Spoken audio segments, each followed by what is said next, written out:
What if that wasn't true? What if good moms also have meal delivery services? And I love this because you can use it for so many different things. When we have the energy we want all the time, we are automatically more productive, more motivated, more ready to take action instead of resentful and sitting back, right? And everything else on that list gets to go away until next week. Welcome to the Feel Good Club podcast. This is the place where ambitious working moms learn how to elevate their well-being, increase success in all areas, and create a positive, aligned life. Whether you're here to hear expert interviews or inspiring talks, this is your space to learn and grow. I'm Tia Graham, keynote and TED speaker, best-selling author, and founder of the Feel Good Club community for high-achieving moms. I am an expert in the science of happiness. This show is here to help you feel grounded, happier, and connected to yourself and others. I know you are going to love it. Thank you for being here. Let's dive in. Hi, Lori. Welcome to the show. Hi, so happy to be here. Thank you for coming. Okay, we are going to help the listener get more organized, have more energy, feel more productive, be a better planner. So many wonderful tools. How come thinking about our energy, managing our energy, being really intentional about it, how come this is foundational for increasing our productivity, being more organized, being a great planner? How come we have to start with energy? Yeah, I think that it is because we often think we're out of time, but instead we're really just out of energy. Okay, wait, say that again. We often think we're out of time, but we're really out of but energy. we're really out of energy Yeah. So because let me give you an so many example. people are like, I don't have enough time. Yes, we always say, I don't have enough time. I never have enough time. I'm so busy. I don't have enough time to get that done. Oh, I didn't have enough time for that, right? But if you think about it, so many of us will have a really busy morning and kids are off to school, or you've shuffled around children, and then you've got a work day, or maybe you've got a partial work day, and then you've got part volunteering, and then you're picking up kids and you're running them place to place, and you've got all the things, right? Everybody, yes, you've got dinner, you've got all these things, and then you just sort of collapse. But maybe you collapse at like 7:30 at night and you don't go to bed until 10. Well, technically, you have 2.5 hours. A lot of time. Yeah, you've turned into a zombie mom for 2.5 hours because you just don't have the energy left, when really, like, if we're just counting numbers and we look at that much time over the course of the week, you could have like a part-time job, right? Like, there are so many things that we can do with that additional time that might fill us up more than the things that we're choosing to do because we just don't have any energy left. So am I saying you shouldn't do the things you're doing then? Maybe you love to watch Netflix and you're so happy to get 2 shows in without any children bothering you. And that brings you joy and happy. Yeah. It's probably boosting your energy. But in a lot of us, that is just bleeding our energy, right? Yeah. It's just taking away because we don't have anything left to give. And so when we're really cautious and attentive to our time, intentional about our time, the way that we spend it and the energy we're spending in it, we can then say, okay, I can show up with the energy that I want, whether it's 5 in the morning or noon or 5 at night or 10 at night. Right, right. My husband and I actually just talked about this because most of the time, most of the evenings we go to bed, we fall asleep like with our kids or, early, like literally 8:30, 9, like we go to bed early and then we both wake up early. And then there's some nights where you have that, like, well, we actually want to be awake without our kids and we'll stay up. And whether we're like reading the news or watching a comedy show, like stand-up comedy or whatever, and it's nice, but I notice the next day, of course, you don't have as much energy because there's something different about waking up before the kids, whether it's exercise or meditating or choosing to work or journaling or whatever. It's a big difference. And we just said, like, that evening time, you just said it, it's a lot of times it's kind of wasted. Yeah. Now, if it's okay sometimes, but if you're doing it If all you're the time. intentional with it, you love it, right? Some of you let the kids go to bed and then you work because that's when you have the most energy. I Right. love you for that. Yeah, That is not my brain. no, I put the kids to bed and I want to go to bed as soon as possible after them. Now I have bigger kids, I have high schoolers, right? So we're not quite as early, but like right. between 9:30 and 10, I would very much like to be going to sleep because I am not as efficient. I'm not as intelligent. I cannot focus as easily. And so the brain that I love is sort of tired by that time. And Yeah, that brain wants to go to sleep. And then in at 4 in the morning, though, I'm in it to win it. Whereas a lot of people are like, absolutely not. 4 in the morning is the middle of the night, but I could show up at 10 p.m. Okay, great. When we start to know this about ourselves, right? You know that that evening time feels wasted, but in the morning it feels so worth it to wake up before the kids, right? hmm You know that you feel like a meditation in the morning feels so different than a 9 p.m. meditation, right? hmm All of that stuff, when we learn that about ourselves and give ourselves permission to do it the way that feels really good, then we hmm can feel really good all the time. And that's what we're looking for.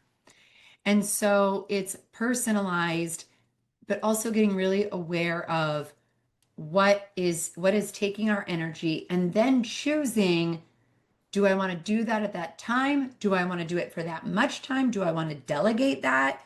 Do I want to stop doing it? And not worrying about what anyone else is doing of really just what works for you. So once we have created this weekly routine where we do have energy, we have vitality, and this is like mental energy, physical energy, relational energy, could be spiritual energy, different types of energy, and we're not feeling like how you said before, overwhelmed, drained, burnt out, like languishing, etc. Then what's the next step so that we can increase our productivity? Yeah. So what I like to do is when I'm going through and assessing and going, okay, maybe I don't really know what gives me energy. I have spoken to a lot of women and they've said, what if I don't know my energy boosts, right? I call them energy bleeds and energy boosts. If I don't know my energy boosts, I'm going to track it, right? I'm going to keep track of some things and I'm going to figure out what those boosts are. I'm also going to pay attention and figure out what the bleeds are because some bleeds you might know, right? It might have come up as soon as we started talking. You went, oh, yeah, that's an energy drainer for me. So that would be an energy bleed. But maybe you don't know all of them. And as you start to get a little bit more information about that, you can go, okay, how can I, like you just said, eliminate, delegate, delete? How can I start to get rid of some of those energy bleeds entirely? And I'm Mhm. talking like scrap them from your life. How can I have someone else help me with those energy bleeds? How can I trade off with my partner, right? If making dinner is an energy bleed and it's an energy bleed for my partner too, how can we just trade that off? So that we're both not just depleted at the end of every single day. How can we start to do this better, make it easier? And when I start to change the energy bleeds and then also supplement with energy boosts, right? I know a daily meditation is going to make me feel great. Amazing. I'm going to figure out how to make my schedule work so that I can do one every morning or every day, right? I'm going to start to build those things in. Maybe it's yoga. Maybe it's an actual hard workout, right? Like maybe it's like lifting some really heavy stuff. Maybe it is spending time with people that you love in your life. Maybe Mhm. it is having a team call with a group that you really like and getting to chat for a while and then really being productive with your team. It could be so many things. But when we start to schedule our lives around what energy boosts are, what energy bleeds are, and we're intentional with boosting our energy back up, then we can show up the way that we want all the time. When we have the energy we want all the time, we are automatically more productive, more motivated, more ready to take action instead of resentful and sitting back, right? Yeah. So all of that, Creative. yeah, it allows us to do the things we want to do, which automatically makes us more productive. Right, right. Okay, so if someone listening is okay at planning, right? Most working moms live by their calendar, but they don't feel like everything is really well planned out. There's spontaneous things that are causing them stress. They might be arguing with their spouse because, oh, well, this happened and you need to cancel your call. Well, I can't cancel my call, etc. What is your advice for how ambitious moms should be planning their weeks? Yeah. I'll just So ask this that. is where we're going to get real tactical, right? Let's take a quick pause for something that can really support you. If you constantly question if you are good enough as a working mom and desperately want to feel happier, I'd love to invite you to a complimentary discovery call with me. In 45 minutes, we'll get clear on what is out of alignment, what you want your days to feel like, and 2 to 3 simple changes you can make immediately to feel calmer and more confident. It's completely free, and it's a chance for us to connect and see if the Feel Good Club for working moms or one-on-one coaching might support you. To grab a spot, go to tiagraham.com/discovery call. That's tiagraham.com/discovery call, and pick a time that works for you. One, all the to-do list things go in one place.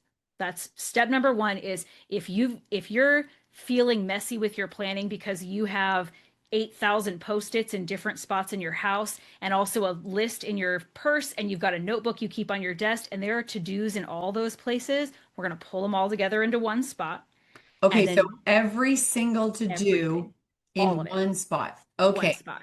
It can be a notes app. It can be in your phone in a notes app. it It could can be be on in, Excel or yeah, could be an Excel, could be a fancy app that you love to use. yeah, Great. Asana I really like. It could also be a piece of paper that's right in front of you, like I do. I have it on Yeah. a piece of paper. It's just a piece of paper and a planner that I carry around. That's it, right? Like not fancy. So fancy, not fancy, I don't care. Pull them all into one spot. Everything goes into one spot.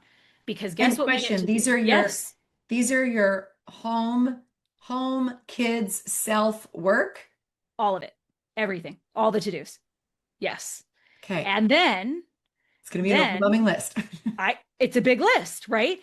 But when we see it all together, then we can start to make some decisions about it, but also we're not living from the list. So I'm not making this list and then going, wow, list of 40 things that I I was have to going to say, do. like, just, Yeah. yeah, yeah. Yeah, what do I feel like doing right now? What's the most important thing in these 40 things? Oh my goodness, no, we couldn't handle that every single day. So the reason we pull it all together is that when we do weekly planning, one time per week, weekly planning, we are then going to pull all of our tasks together, all of our activities together, all of our events together, all of our meetings together, and we're going to look at our to-do list and say, okay, what's time bound for this week and needs to be added into my schedule? What is What needs something to I be done totally this week? want to do this week? Like, what sounds super fun to do this week? And everything else on that list gets to go away until next week. And then And we'll you look at do, it and again. it doesn't take headspace. It does not take headspace. We're not keeping it in the brain.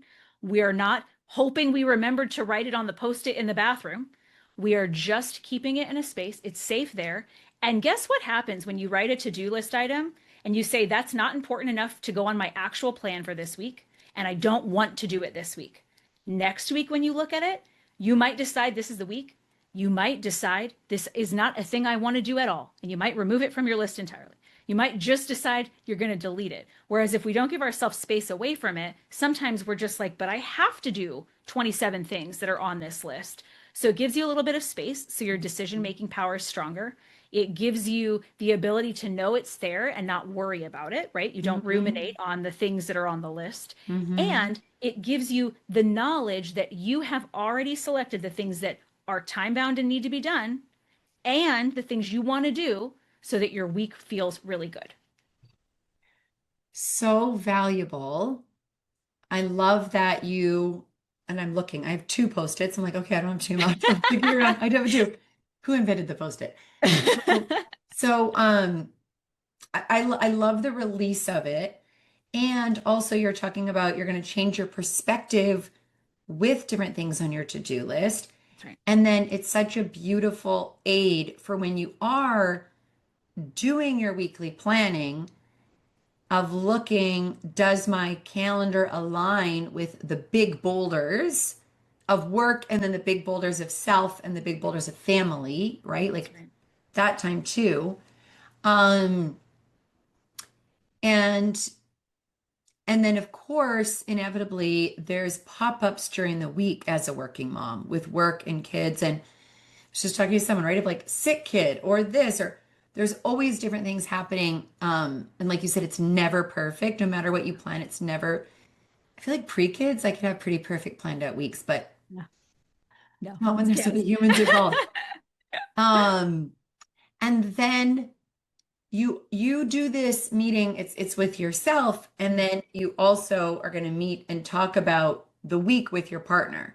That's right. And children if they're big enough, right? So I don't have driving children, but 15, 14, 12, and 9. So I have kids that are big enough to understand their own schedules, not just big enough to take themselves to their own places. So we talk about, okay, hey, on Friday, it looks like you're going to have to come with me to drop off kid X because if I have to come back, I will not be able to get you to X place, right? So they know, okay, I've got to be ready at 3 instead of ready at 4 for my dance class or for my rehearsal or for whatever it is that I have that day. Hey, you've got a birthday party. Have you already purchased a present, worked it out with friends? Have we already ordered the thing, right? So we're able to start talking about everything that's coming over that next week and Mhm. planning it out so that we all feel like we have what we need. And then they can even say, oh, I forgot to put whatever on the calendar, right? Oh, I forgot to put, I have to stay after school to pick up my robot baby. That was the thing on Friday, this last Friday. I forgot that I had to tell you that I had to pick up my robot baby because I have it for the weekend, right? Okay, that's really important. That's for her class, right? So we're able to talk about that and we go, okay, cool. Now I know we're picking you up late that day. And so just being able to talk through that stuff, it's Mhm. really energy building for me because now I feel really good about my week, but also like decreases the stress of the whole family, right? Decreases my husband's stress, decreases my stress, decreases the kids' stress. We know what to expect and we're ready. And here's a time, this is a personal question, and maybe someone listening also feels the same. Um, with productivity and time, pre-kids, I always say I was a happy workaholic. I've always loved working. I feel like Same. yeah, working Yeah. since I'm 12, and I joke I'm never going to retire. Like I love working. Same. And I had like I would happily work 60 or 70 hours a week and um and have way less time than that. And I also have a child with special needs, and so just way less time. What advice do you have for, I guess it's about changing mindset in thinking about how much time you have to work? Mm. I don't know if that's a clear question, but I would love to hear your thoughts on that. And by the way, I've been a working mom for 11 years, so this isn't like a new thing. Yeah. Um, but it's actually you know what it is? It's actually a desire of like, oh, I would love more time to work, but I make sure I sleep, I exercise, I'm with my kids. Um, yeah, it's like a desire and a yearning for more hours, and I don't sit up watching Netflix that much, Yeah. I Yeah. like sleep a lot, and I don't know, there's only so much Yeah. time, but I would love to hear your thoughts on that. There's only so much time. Everyone has to decide how they're going to spend their hours, right? Yeah. I want you to feel really good about the way that you spend your time. I want to feel really good about the way that I spend my time, right? And so if I find myself wishing that I had more time for something, I always am going to take a step back and say, okay, what am I spending my time on right now that would be less important than that yearning? Right? So Mhm. are there some areas that I'm going, I volunteer at the school and make copies 5 times a week, right? I spend 5 hours a week making copies at the school. And I know it's important to the school and the school appreciates me. But does that feel better for me than my work time, right? But your answer, Tia, might be that no, there is nothing that I am spending my time on that is actually less important to me than that yearning. And so I just get to accept that I yearning and just get to, say, and yes, accept the season. yes, and get to say, guess what, work, Tia? You are going to have so many hours in maybe 5 years, in maybe 2 years, and maybe, right? Things Yeah. are always going to change. And you just get to sit tight because the way that we're spending our time right now is exactly what we want to be doing. Right. Right. And what you made me think is there probably is a 15 minutes here or who knows, a 20 minutes here. And making dinner never brings me joy. And I thought, and Same. maybe there's a way, I don't want to order every day, of course, that's unhealthy, but yeah, But yeah, like you can meal always, prep services, right? That are yeah, I can actually always healthy, meal reflect prep and services, trading with family, like obviously everyone's got different financials. Like I would love to hire a chef. If you can do yeah, that, right? yeah, Like yeah. I just amazing, talked to hire someone who someone. has a meal prep chef. Yes, someone comes Yeah, in and maybe they come in one time a week and they do something for you. Depending on what your priorities and your finances look like, you can make lots of decisions that don't require that. Maybe I do some meal prep slash planning on a Sunday so that I don't have to spend hardly any time during the week. I mean, for me, there are days that would give me a whole extra hour, right? yeah, If with all like the prep and the getting ready and the cooking and then the feeding and getting plates ready, all of yeah, that, right? If I could save myself a whole hour in one day and be able to spend that working instead, and that's lighting me up and this is bleeding me out, yeah. wow. Like, let's figure out how to make that happen. Yeah, and outsourcing, right? Like figuring out also there's value in the time with the kids. There's value on if you go on a date night, value exercising, and then also thinking about the value of your working hours and do you outsource more of the home or admin or whatever. It might be that you like actually pay someone to do a lot of the stuff because of the value of work. So Yeah, the yeah, I think errands, like it's all that stuff, we decide what's important to us. And I would very much encourage you all to have the permission to do it differently just because other people, right? The neighbors, the do it family, your my way. family members always, my sisters and my mom always make dinner every single night, right? And so there's this pressure that, oh, well, you're only a good mom if you do what your friends do what your family does, do it, right? Family What if pressure is real. that The weren't true? comparison. Yeah. What if that wasn't true? What if good moms also have meal delivery services Yeah. 5 nights a week? Yeah. What if good moms also have meal prep that they do on Sundays, supported or not, and they just make crock pot meals every week? Yeah. What if good moms order food out, order DoorDash, half the Three time, times a week. right? Yeah. All the Like, things. right. That it doesn't Yeah. have to be that way. Yeah. Yes. You have a great resource for the listeners. Can you tell me about the Master Your Time Toolkit? Yes. So we have a Master Your Time toolkit. And I love this because you can use it for so many different things, but it has weekly planning tips, right? Which we love to do. It has habit building and morning routine building if that's where you're struggling. But one of the things that I love because we talked about energy is there's a time tracker and it's every 15 minutes you write down what you're doing. But the way I love to use it is write down what I'm doing, but give a little plus if it's an energy boost, right? Let's say you're out for coffee with your husband, right? And Tia's like, this is just so nourishing to me, right? Plus energy boost. Amazing. Let's say you just had a really hard conversation with one of your children or a really hard interaction with one of your children.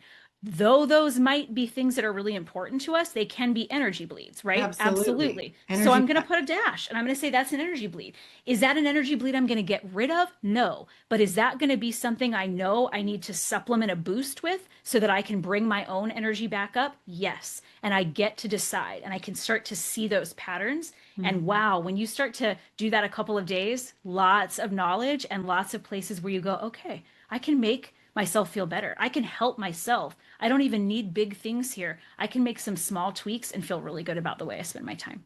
So valuable. And Lori, if people want to learn more, find you and follow you, where's the best place to send them? I love to have everyone head to secretsofsupermom.com. You can find the book and the podcast and all my socials. You can message me directly. That's really the best place to find all the things. Awesome. Thank you for coming on the show and thank you for sharing a lot of your very valuable secrets. Thank you, thank you, thank you.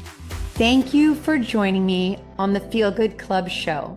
I hope today's episode left you feeling inspired and equipped to take on your day with confidence, self-love, and joy. If you enjoyed this episode, please subscribe, leave a review, and share it with your fellow ambitious working moms. Remember, you are not alone on this journey. We're all here to support each other in feeling good and living our best lives. Until next time, take care and be hopeful. And remember, prioritize your happiness.